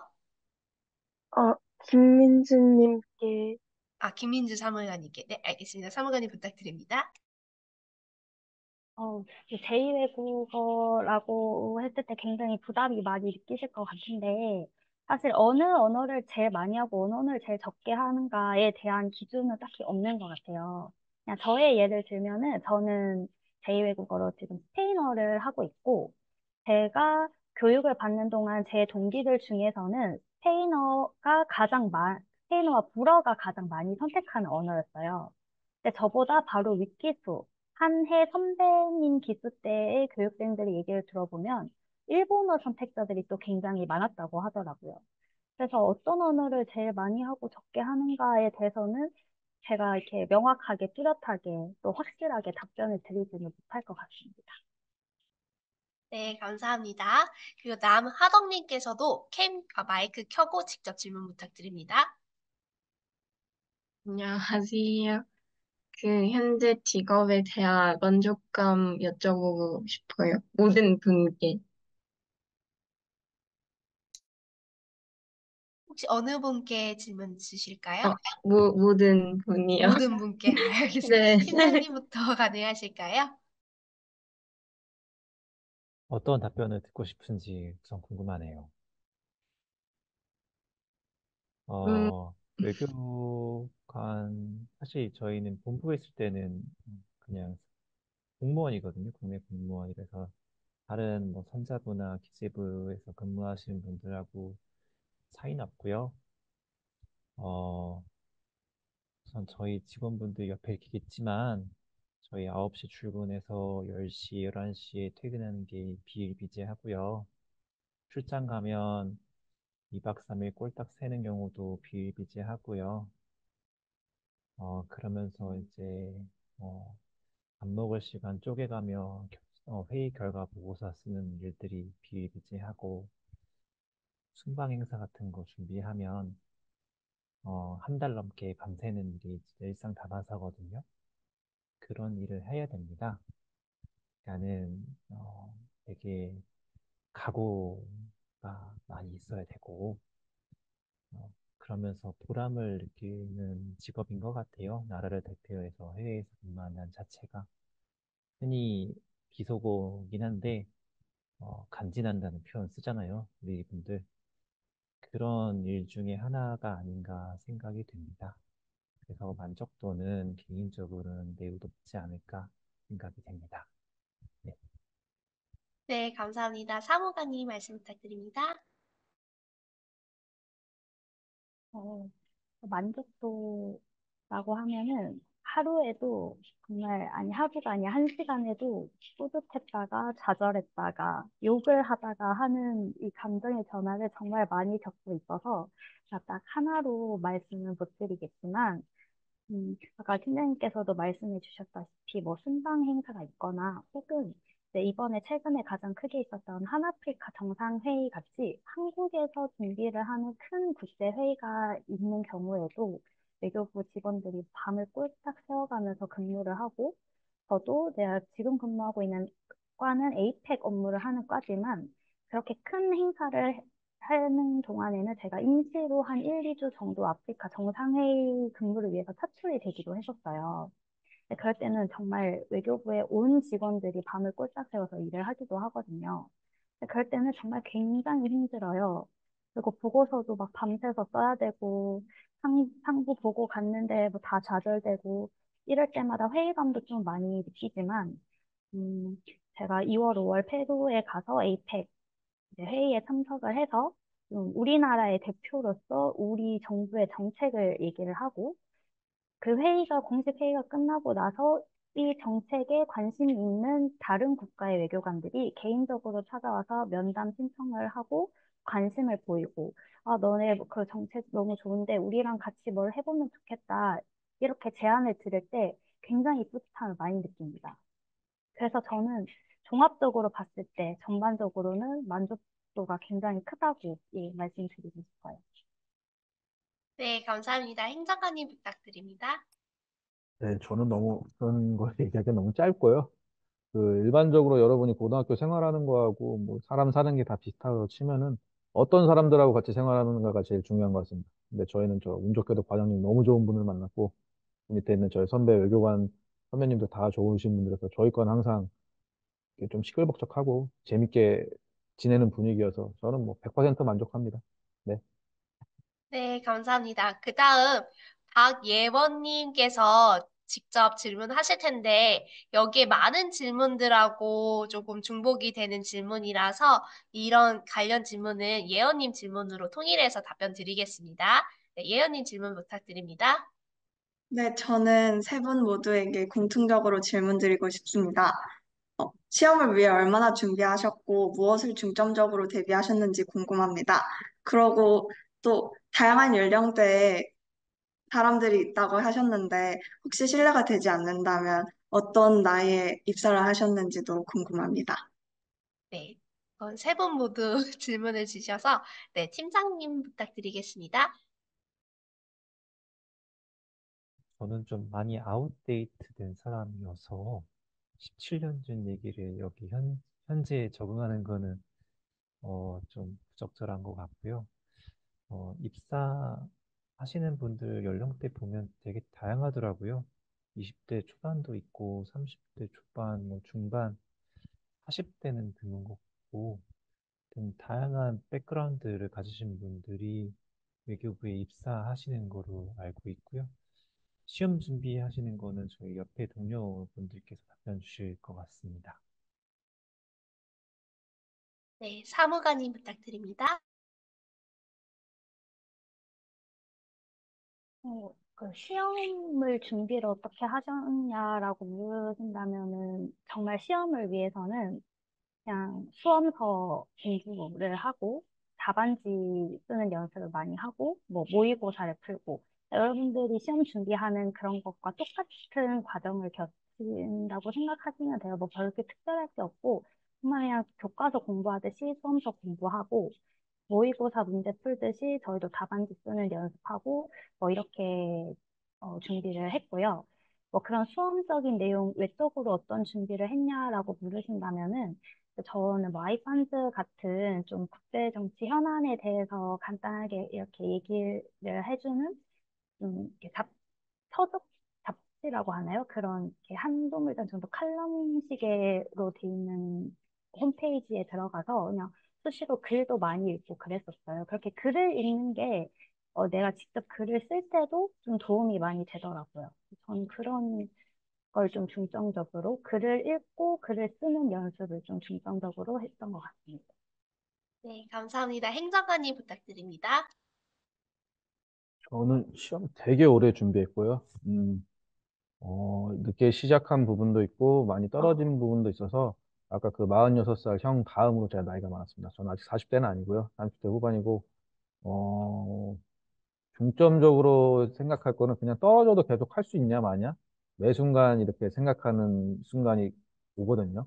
그러면은 5만 가지 생각을 하다가 결국에 남는 거는 할 거냐 말 거냐 이 두 가지만 남는데 뭐 1년이 날리거든요. 자기 인생에 1년을 걸고 이 공부를 할 가치가 있냐 없냐를 생각했을 때 언제나 저는 한 단을 선택을 했고 그래서 저는 뭐 같이 공부한 친구들 많이 떠나고 나이 어린 친구들도 많이 떠났지만 저는 여기 들어왔고 또 이게 저 성공이라고 생각은 하진 않아요. 또 다른 길을 간 친구들, 뭐 기자를 한 친구, 어디 기업에 간 친구들 다 재밌게 잘 사는 거 보면은 인생은 늘 선택의 연속이라고 하는데 생각보다 이렇게 소년급제, 소녀급제는 많지 않습니다, 여러분. 공부 다 오래 하신 분들이고 그런 분들도 다 그런 그 선택의 순간을 참고 다음을 기약하면서 1년을 또 준비하는 과정을 거쳐서 오신 분들이기 때문에 여러분도 만약에 시험을 준비하신다면 참 후의 얘기지만은 좀 이런 점을 유념하셔서 저같이 늦게 들어온 사람도 있다라고 생각해 주시면 될 것 같습니다. 네, 감사합니다. 그 다음에 서혜원님께서 한 분께 질문을 해주시면 좋을 것 같은데요. 서혜원님 질문 부탁드립니다. 서혜원이라고 합니다. 늦은 시간에도 청소년들 위해서 열심히 강의해 주셔서 감사합니다. 혹시 근데 한 분께 질문 드려야 되나요? 모든 분께 질문하고 싶으실까요? 네. 알겠습니다. 그러면 모든 분께 질문하시는 걸로 네, 질문 부탁드립니다. 네.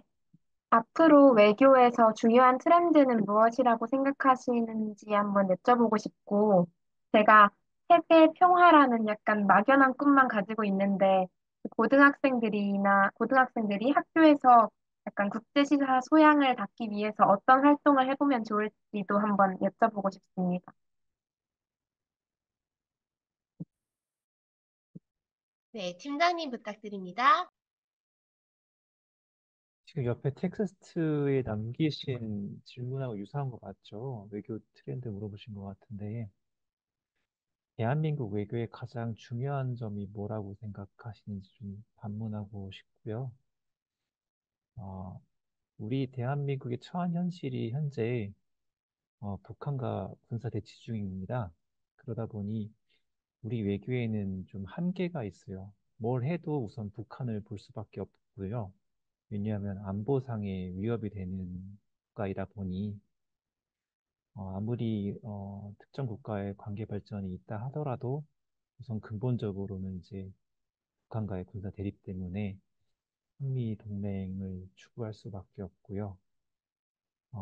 아무리 다양한 그 타국 간의 뭐 일본, 중국, 뭐 동남아시아, 아세안, 유럽 국가, 나토와의 관계가 근본적으로는 북한으로부터 발생하는 군사 위협에 대처해서 우리 안보를 지키는 게 가장 중요한 우리 대한민국의 외교입니다.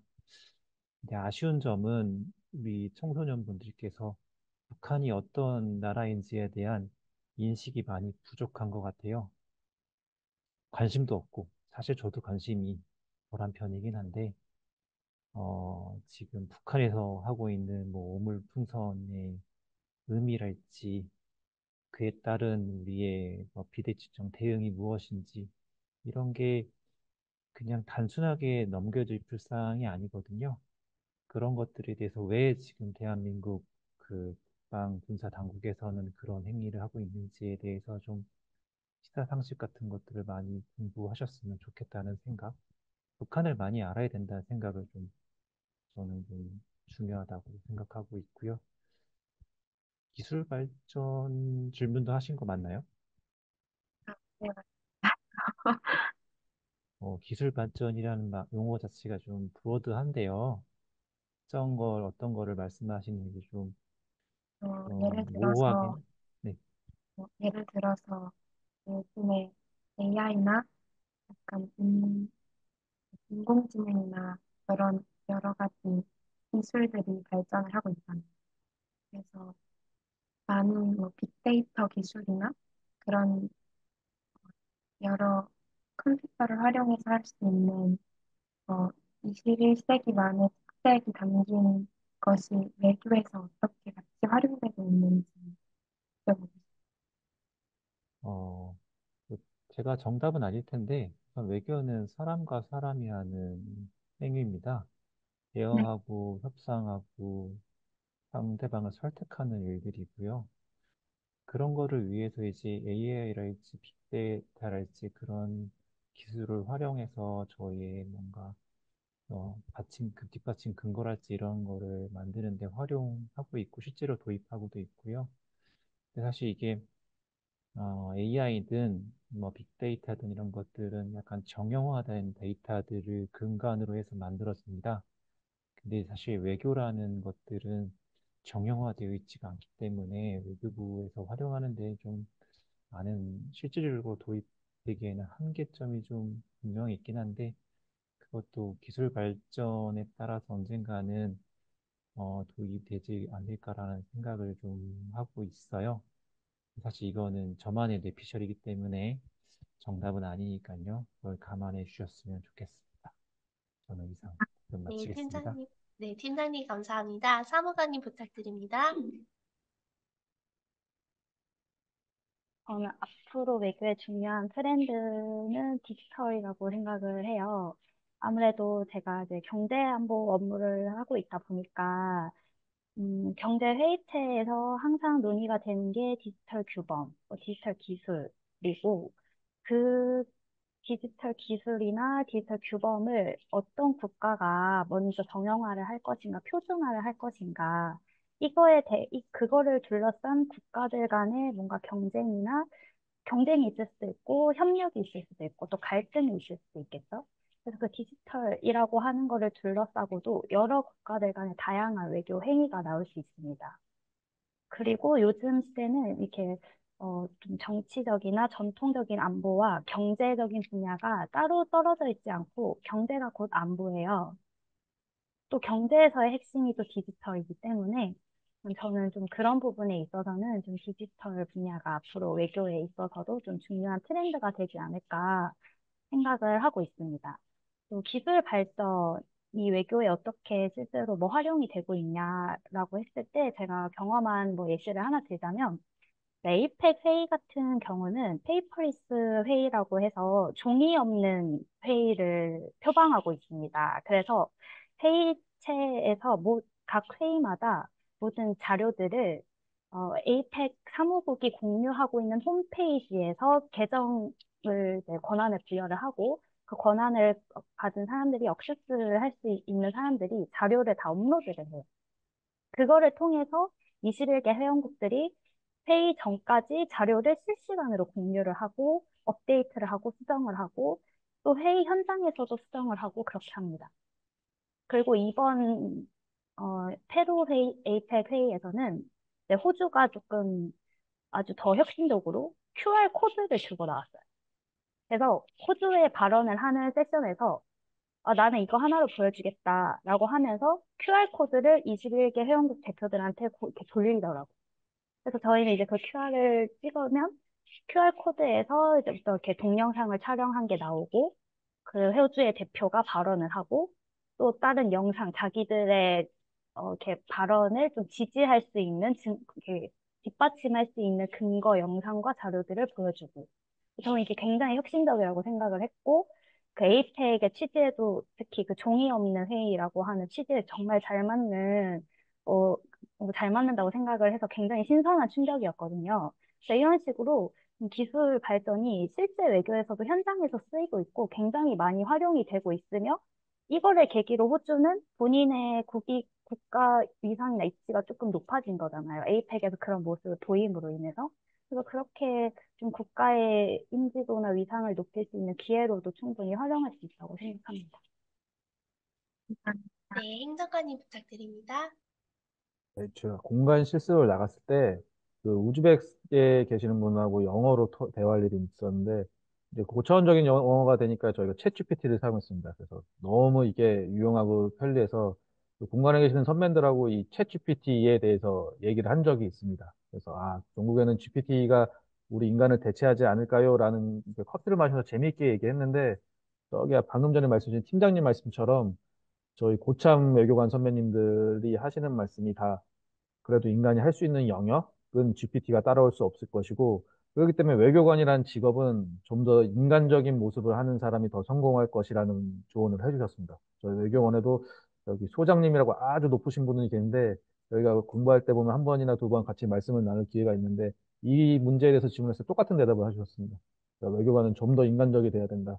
인간적인 대화를 하고 자기가 스스로 생각하고 글을 쓰면은 GPT하고 다른 매력으로 다가갈 수 있을 거라고 말씀해 주셨습니다. 참고로 여러분 자기소개서 저는 다 봤는데 GPT로 쓴 건 티가 납니다.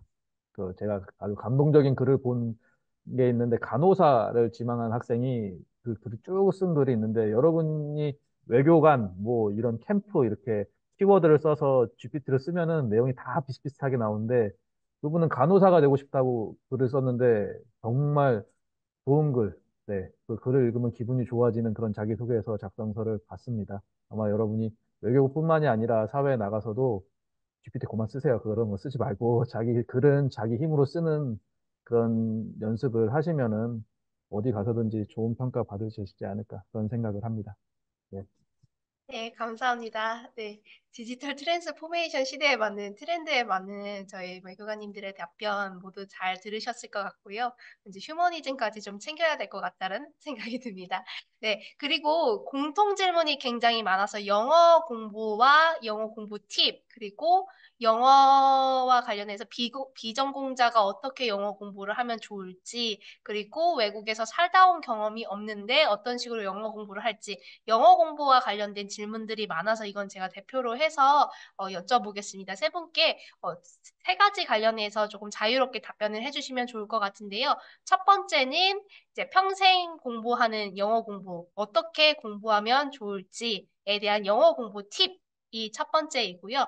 두 번째는 혹시나 내가 비전공자이다. 그리고 외국에서 살다 온 경험이 없는 사람이 어떻게 영어 공부를 하면 좋을지 만약에 알고 계시다면 그 비전공자의 영어 공부 방법, 이 두 번째이고요. 세 번째는 가능하실 경우 말씀해 주시면 좋은데, 영어 공부 외에 다른 공부, 외국어 공부를 어떻게 하면 좋을지, 이 세 가지 질문을 좀 통합적으로 세 분께 가볍게 질문을 드리겠습니다. 지금 시간 관계상 이 질문이 마지막이 될 것 같아서 조금 짧게 부탁드리겠습니다. 네, 팀장님 부탁드립니다.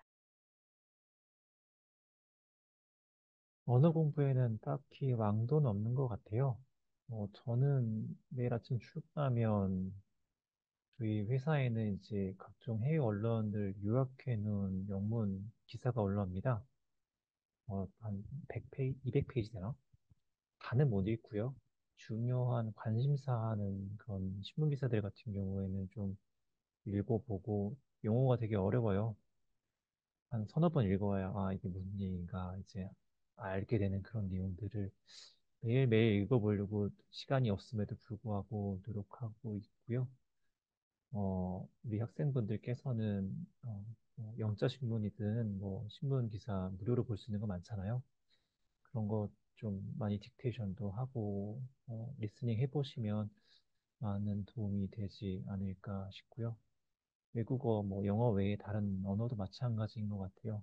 관심 있는 분야에 대해서 그 해당하는 언어로 좀 익혀보는 노력들을 하시면 금세 원하는 바를 이루시지 않을까 싶습니다.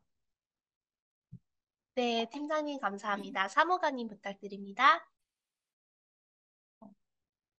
요즘에 영어 잘하시는 분도 많지만 사실 영어든 제외국어든 이렇게 새로운 언어가 참 막연하고 너무 어렵잖아요. 생각만 해도 두렵고. 저도 해외 유학 경험이 전혀 없어요. 근데 저는 영어 공부를 어떻게 했냐면, 저는 이제 대학교 들어오고 나서, 그냥 대학교에서는 외국인 친구들이 정말 많거든요. 외국인 학생들이 굉장히 많아요.